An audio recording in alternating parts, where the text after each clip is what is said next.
Berdoa ataukah menyuruh Tuhan? Buku karya Agus Mustafa, serial ke-23 Diskusi Tasawuf Modern. Penerbit Padma Press Surabaya, www.padmapress.com.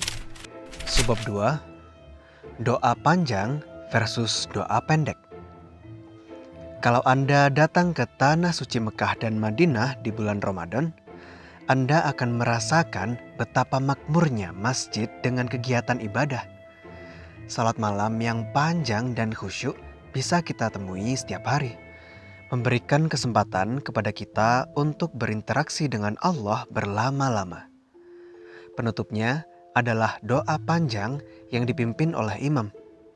Mulai dari minta kesehatan, rezeki kehidupan, keselamatan dari bala, kesuksesan dunia akhirat, kebersatuan umat Islam, dimenangkan dalam perang melawan orang-orang kafir, ditambahkan ilmu pengetahuan yang bermanfaat, sampai kepada doa untuk kebahagiaan keluarga dan anak-anak kita. Tentu ada rasa tentram yang menyelusup ke dalam hati, terutama kalau kita mengerti makna doa-doa yang disampaikan oleh sang imam. Apalagi jika kita pun sedang merasakan himpitan yang sama dengan doa yang dibaca itu. Namun demikian, ada seorang kawan yang bertanya, "Pak Agus, sebenarnya doa yang baik itu yang panjang ataukah yang pendek sih?" Saya tersenyum dan kemudian bertanya kepadanya untuk mengetahui latar belakang pertanyaannya. "Memang kenapa?" "Ah, enggak. Kadang saya merasa kurang sreg aja dengan doa panjang yang meminta segala-galanya. Sementara Allah kan sudah tahu kebutuhan kita. Bahkan seringkali sudah memberi sebelum kita memintanya." Saya tersenyum semakin lebar. Kemudian memujinya, karena pertanyaan itu ternyata muncul dari rasa sungkan kepada Allah. Ada perasaan malu, kenapa sebagai seorang hamba kita meminta begitu banyak kepadanya, seakan-akan Allah tak mempedulikan kebutuhan kita. Dan lebih jauh lagi, dia khawatir, jangan-jangan dengan setiap hari meminta begitu banyak kepada Allah, jiwa kita menjadi kerdil dan manja. Segala keinginan tidak perlu lagi diusahakan dan diperjuangkan. Bukankah Allah adalah zat yang maha penyayang dan maha pemurah? Maka apa saja yang kita minta mestinya dikasih. Kalau enggak, berarti dia tidak maha pemurah. Jangan-jangan begitulah pikiran kita. Padahal dalam hal kesehatan misalnya, kita kan harus melakukan usaha tertentu untuk mencapai kondisi sehat itu. Pola makannya dijaga, pola hidupnya ditata, pikirannya harus positif, menjaga kebersihan, dan sebagainya.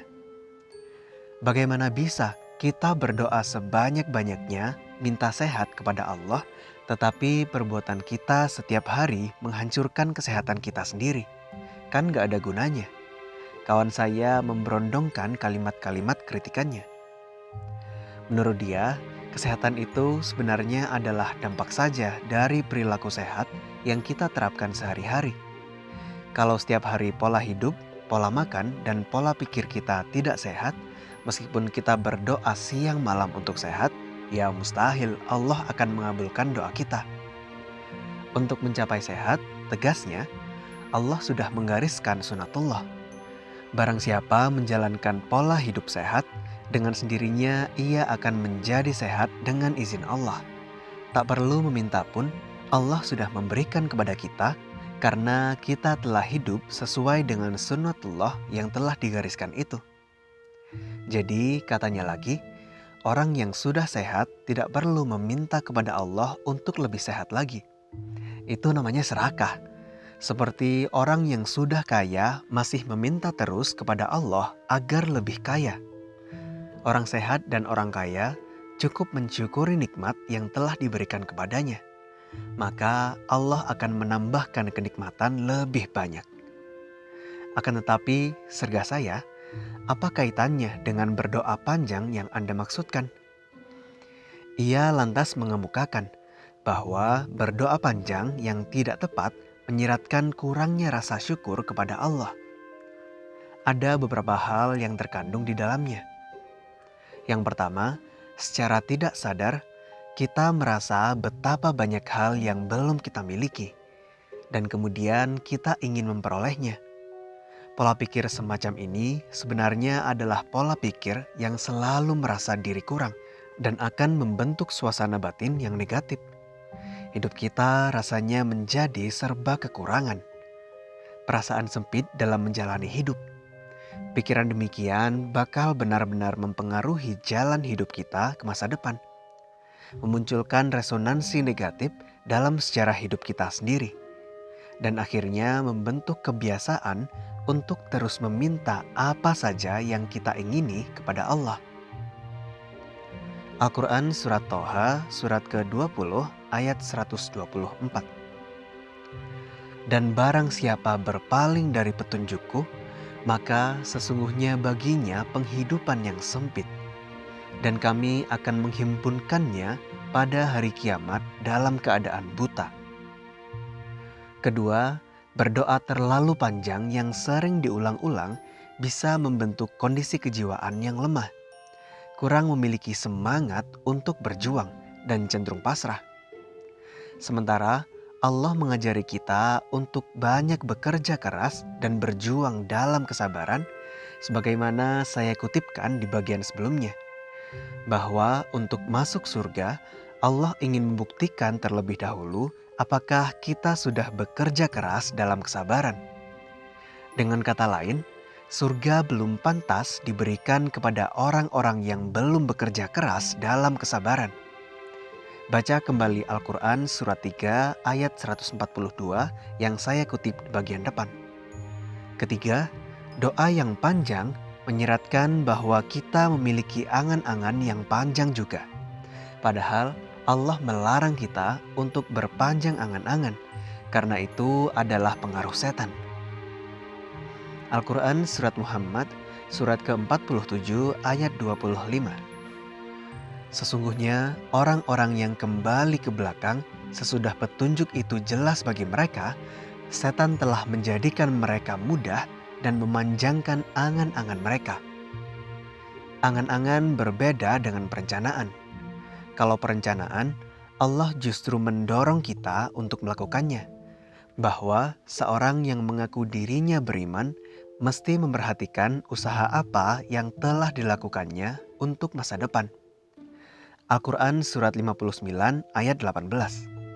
Sedangkan angan-angan adalah lamunan kosong yang tidak berdasar pada kenyataan. Sebuah keinginan yang melambung tak keruan jeluntrungannya. Yang demikian ini dilarang karena tak ada manfaatnya. Keempat, angan-angan yang panjang bisa membentuk keserakahan, baik dalam hal umur, rezeki, kekuasaan, dan berbagai kesenangan duniawi. Allah mengeritik orang-orang yang minta dipanjangkan umurnya secara berlebihan.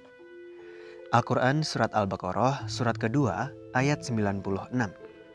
Dan sesungguhnya kamu akan mendapati mereka manusia yang paling serakah kepada kehidupan, bahkan lebih serakah dibandingkan orang-orang musyrik. Masing-masing mereka ingin agar diberi umur 1000 tahun, padahal umur panjang itu sekali-kali tidak akan menjauhkannya dari siksa. Allah Maha mengetahui apa yang mereka kerjakan. Maka doa yang pendek tapi strategis akan memiliki nilai yang jauh lebih tinggi. Di dalamnya terkandung makna bahwa kita tidak cengeng dalam berdoa, tanpa mengurangi rasa kebergantungan kita kepada Allah. Tetap kita butuh Allah untuk membantu kesulitan kita, tetapi bukan meminta segala-galanya sehingga menjadikan kita malas berusaha. Allah lebih suka kepada orang-orang yang berjuang keras untuk memperoleh ridhonya. Selengkapnya bisa Anda dapatkan di www.padmapress.com. Assalamualaikum warahmatullahi wabarakatuh. Sahabat Cangkir Tasawuf Modern, saat ini Anda sudah bisa mengakses kembali website www.padmapress.com. Tentu saja dengan desain dan layout yang baru dan lebih modern. sehingga memberikan pengalaman yang lebih menyenangkan untuk Anda dalam mencari buku-buku yang diterbitkan oleh Padma Press. Selain itu, Anda juga tetap dapat menonton video-video Pak Agus Mustafa di padmapress.com. Mau tahu apa saja buku karya Pak Agus Mustafa yang sudah menjadi materi di video-videonya? Mampir yuk ke www.padmapress.com.